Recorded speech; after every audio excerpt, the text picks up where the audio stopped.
Hello, my name is Josh Bover. I'm the Hyperbaric Safety Director at the Hôtel de Lévis Hyperbaric Department. I'm here to talk to you today about balance and training maintenance with patient needs. There are a lot of challenges, especially when you want to do continuity competency and emergency simulation and maintenance, especially with your daily activities. You always have problems with schedules. That includes patient schedules and personnel schedules. Not always obvious to have the patient delay their treatment for doing maintenance or training, so you have to take that into consideration, the fact that they're not always available for treatments either later on during that day or in early morning because you want to do maintenance or simulations.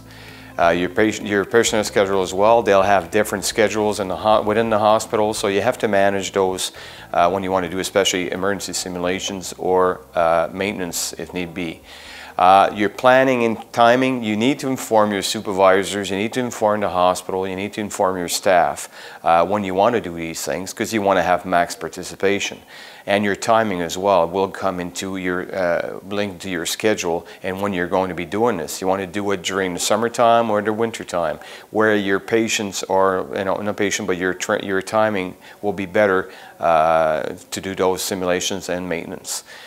To maintain competency level is always a challenge because you have to have these competency, the continuing medical education, whether they are accredited or not, to find them and also to keep those level at par because you have a responsibility, medical responsibility and ethical responsibility to keep those competency level at par. So it's always a challenge to try to keep those within the department. Sometimes you could do it, but you have to be able to do that.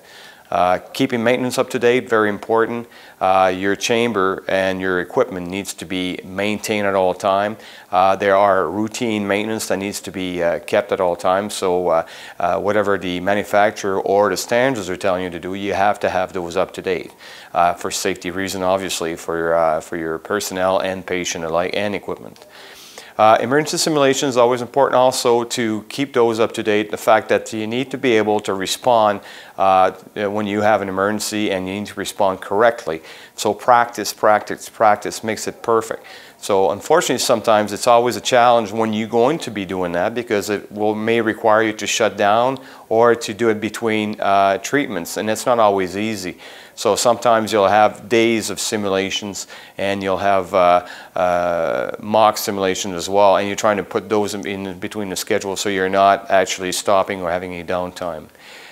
You want to maintain interest your personnel. Sometimes it's a good way of doing that is have them to be implicated in your either your simulation or your maintenance. Get them involved. Get them to put that together. Make them speakers.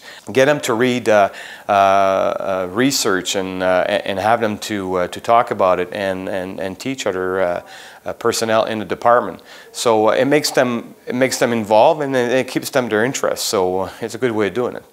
And the last one is not least is budget. How are you going to do this? Is this going to cost the hospital? Is it going to cost the establishment either overtime? When you're having downtime, you're not having treatments, so your loss of revenue. So all these things are all challenges that you have to be aware of. So it's always something that to keep in mind, especially budgets. If we're talking about schedule, the clinical consequences, if you're not doing treatment on your patient, this may have some clinical sequelae. Also your staff, your schedules. It's always you have to have your personnel available to do your maintenance or your emergency protocol, emergency simulations. So are they available? Your patients, if you're not treating them in the morning or in the afternoons, are they going to be available for if you have to move the treatment either in the morning or the afternoon? You have to make them available for those treatments. The cost, again, always comes down to overtime or loss of revenue.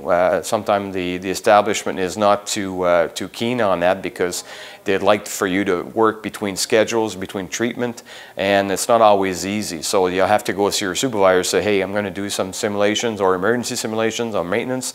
This may be run into overtime, and sometimes they're not too keen about that. And the downtime, you want to avoid that as much as possible, because that means you have downtime, you're not treating. And downtime could create some further problems in maintenance. If you don't have the parts and pieces, you could create more downtime. So make sure if you're going to be doing a big maintenance that you have the parts, pieces, and tools to do it, and the qualifications to do it. So just make sure that it does not create longer downtimes. Coordinate with your boss, with the hospital when you're doing maintenance also, and if you're doing emergency simulations, because if you don't tell them, this could turn into a real situation where you'll have the firefighting department showing up and you didn't tell anybody that you're doing an emergency situation, and all of a sudden you got people showing up at your door and you didn't tell them. So you want to avoid that. Information and coordination and communication. And your planning and timing, communication and timing, obviously, and I said earlier, you got to inform the people you're doing maintenance or emergency situation, very important. And also, if you want to do some competency level, you have to inform your staff to be involved. So communication is always very important. When do you plan these things? Well, you plan them sometimes. Summertime, not always a good thing, because you got vacation time, so people are not always there. You're usually running at a lower staff, less people involved. So Christmas time is just before Christmas time, where the holiday season hasn't started. You could do some simulation, and during the holiday where you're at minimum and less treatment, you could do your major maintenance during that time.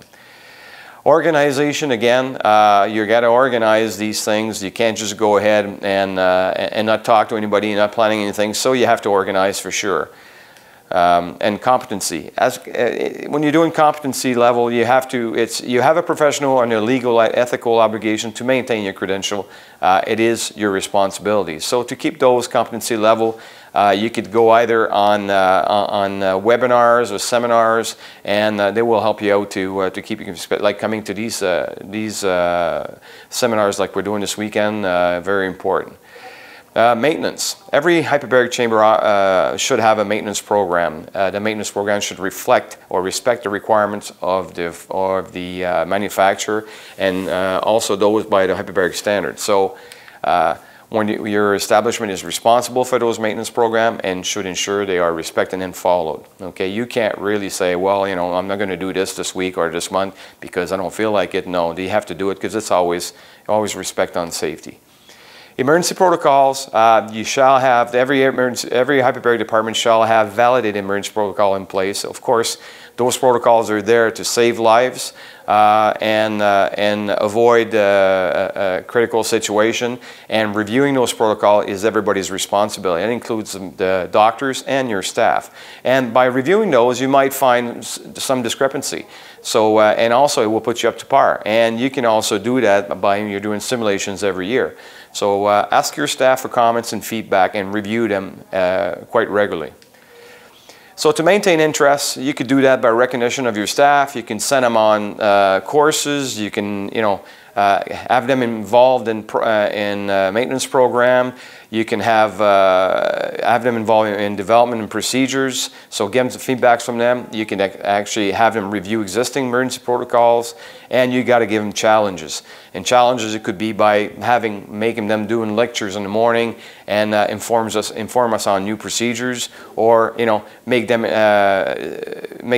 developing new procedures. So it gives them challenges and it makes them interested. And you can also have little quizzes now and then while you're doing new treatment. You could do the what would you do if, and therefore that will give them a little challenge as well and make them maintain interest. On the budget side, well, it does not always require great fundings for department establishment to meet the requirement to keep your staff on par with competency and emergency protocol. You can always go and work around schedules and make little things here and there that will help you do it.